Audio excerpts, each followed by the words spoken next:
السلام عليكم ورحمة الله تعالى وبركاته، مرحبا بكم في قناتي قناة عالم جويلة. اليوم إن شاء الله غادي نديرو الروز بالكالامار بالكروفيت كيجي بنين. بقاو معايا تشوفوا الطريقة. غادي ناخد مقلة، غادي نقطع الفلفلة صغيرة، خيز مقطع، جلبانة، كالامار، البصلة إلا بغيتو ديروها اختيارية، الكروفيت، غادي نديرو شوية زيت العود الملحة والبزار، وغادي نشحرو هاد المكونات مزيان. هانتوما البنات أنا كنشحر فيهم غنخليهم يتشحروا، العافية مهيلة منجهدوش عليهم العافية.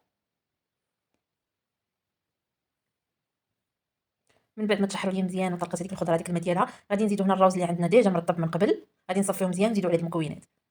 غادي نزيدو عليه شويه تحميره، شويه الخرقوم، شويه القرفه، شويه الربيع، معلقه ديال حك مطيشه. الا ما عندكش حك مطيشه تقدري ديري مطيشه تحكيها وديريها.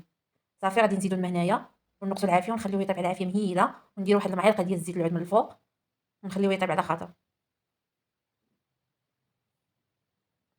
هانتوما البنات هنا الروز ديالنا وجد كيجي بنين، غادي يعجب الكبار والصغار غير جربوه. نتمنى البنات الا عجبكم الفيديو تخليو لي جيم وكومونتير، ما تنساوش ديروا ابوني. بالصحه والعافيه.